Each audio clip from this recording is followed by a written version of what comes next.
Oke teman-teman ya, sekarang gue bakal review dari DT Hongyan tipe Kingkan 380. Ini video edukasi buat teman-teman semua. Nah ini dia bisa buat buka begini, buat operator P2H atau program perawatan harian. Nah ini adalah minyak clutch yang perlu kalian cek juga sebelum beroperasi. Ini air wiper. Nah nanti kalian di sini buat ini stick oli engine. Ini wajib kalian cek sebelum unit ini dioperasikan. Oli engine. Nah ini adalah coolant level atau expansion tank atau reservoir tank. Nah ini diangkat di garis minimalnya, ini di garis maksimalnya. Ini kalau segini aman ya teman-teman, di antara low dan high. Nah di sini ada kondenser AC, air radiator, ada intercooler di dalam karena dia udah support turbocharge dengan menggunakan engine kursor C9. Oke, selanjutnya kita buat langsung fitur di dalam kabin aja teman-teman. Nah ini adalah interior kabin dari DT Hongyan Kingkan 380. Oke, ada apa di sini? Pertama yang pasti di sini ada display ya teman-teman. Ini display dia kayak gini. Yang ini buat kilometer per jam. Nah yang ini buat RPM-nya. Ini buat teman-teman di kecepatan berapa. Yang ini buat di rasio per menit di engine. Ini buat level bahan bakar dan ini buat temperatur engine.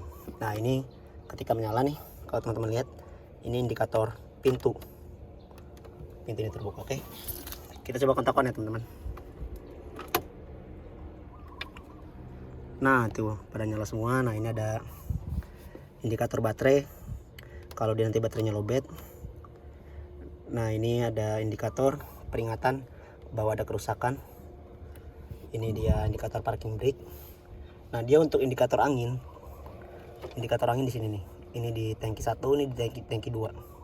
Karena dia kan menggunakan 2 tangki angin ya teman-teman. Dia menunjukkan di angka 9 MPa. Nah di sini pressure oli engine. Oke, coba kita start teman-teman ya.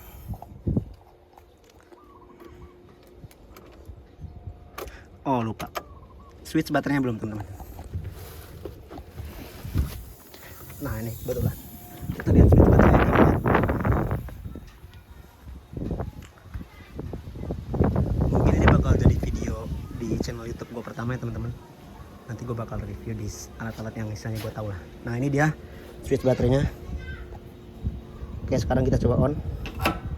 Nah ini on, berarti di atas sudah connect. Ini buat edukasi khusus operator ya teman-teman. Nanti kalau misal buat teknisi atau buat mekanik kita beda lagi. Nah teman-teman, oke. Nah sekarang dia pada nyala, teman-teman lihat. Kita coba start. Nah nyala teman-teman. Nah di sini ada tombol-tombol teman-teman. Yang pertama ini pasti buat radio teman-teman ya. Ini buat mengaktifkan volume, mengurangi, menambahkan volume. Ini buat USB, charging. Nah ini buat korek ya teman-teman, lighter yang buat teman-teman merokok. Oke, sekarang kita matiin aja radio. Kecilkan dulu, matikan. Nah lalu di sini ada switch buat air conditioning atau AC teman-teman. Ini buat mengatur temperatur. Yang ini buat mengatur kecepatan blower. Nah yang ini buat mengatur arah dari mana mau keluar. Nah ini kalau tombol ini nyala berarti AC hidup. Ini buat sirkulasi teman-teman. Nah lalu buat ini nih, ini switch buat mode teman-teman.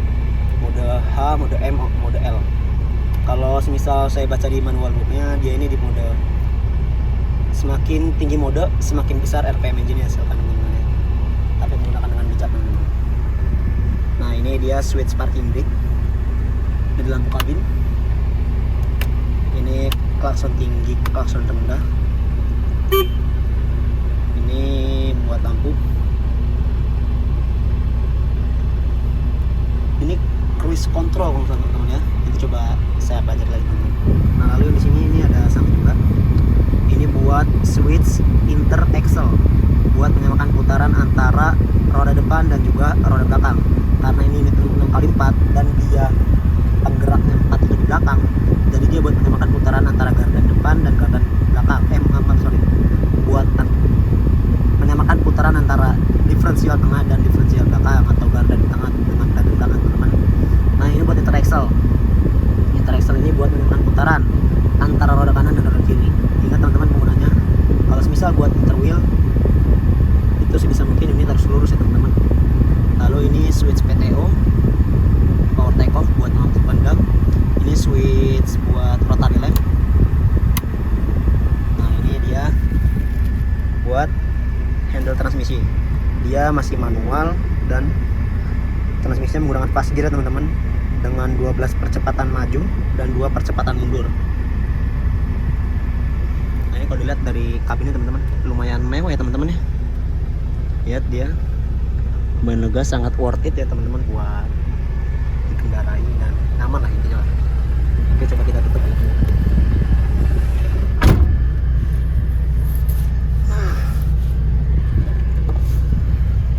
Coba teman-teman ya, pastikan sebelum kita mundur pada klaksonnya, kita coba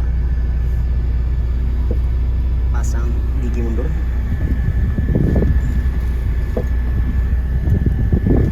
Nah ini udah pasang gigi mundur enggak teman? Jangan lupa klakson 3 kali kalau mundur.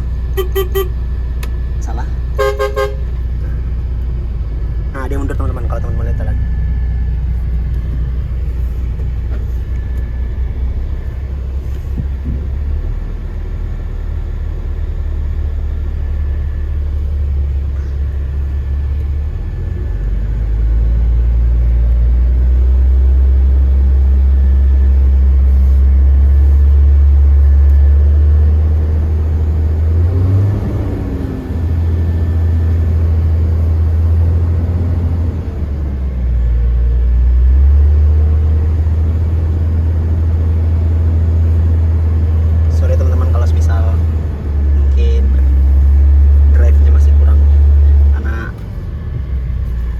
Basic gue di mekanik, bukan di operator.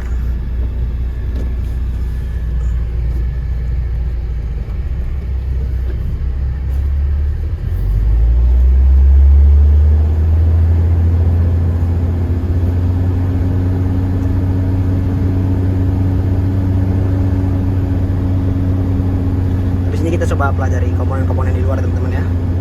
Nah ini kita parking, oke. Di sini udah cukup kayaknya. Oke, cukup sini. Set, kita rem, injak kopling, netralkan. Don't forget for apply parking brake. Nah, parking brake sudah apply. Tandanya dia sudah merah di sana ya. Nah, ini buat radio komunikasi teman-teman, biasanya buat standar pertambangan. Oke, jangan lupa turun kabin, matikan AC. Pastikan mati. Baru kita matikan unit. Idealnya kalau misal teman-teman habis ngoperasin unit, itu engine harus dalam kondisi idle minimal 3 menit.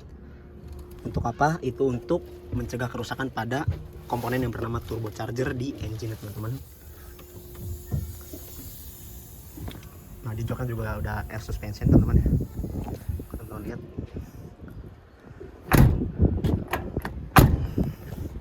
Nah di sini ada air cleaner. Dia buat penyaringan udara. Ada inner dan outer biasanya teman-teman ya. Nah ini fuel tanknya dengan kapasitas 200 sampai 400 liter kalau nggak salah ini teman-teman. Di lampu samping ada. Ini dia udah menggunakan 2 fuel filter atau filter penyaringan pertama ini teman-teman. Nah baru di sana dia ada fuel filter lagi yang main filter.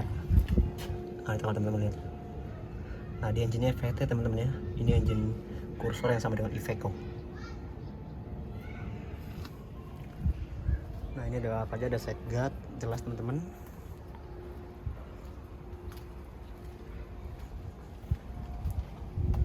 Lumayan ya ini teman-teman ya, kalau kita lihat sekilas ini sangat worth it sih kalau misal buat mendukung bisnis kalian.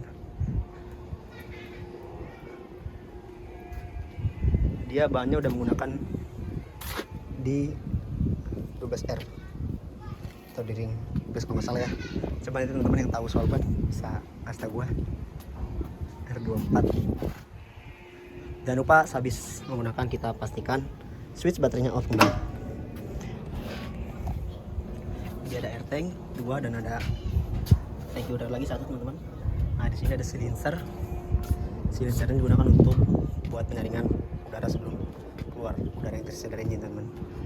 Nah dia juga udah include sama tangki hidrolik sama silinder hidroliknya. Nah di situ ada tali buat handle transmission. Nah itu teman-teman lihat di sini turbo charge. Oke teman-teman, mungkin segitu kali ya buat review unit King Kan dari Hongyan tipe King Kan 380 yang series 6x4. Oke mungkin segitu dari gua. See you later.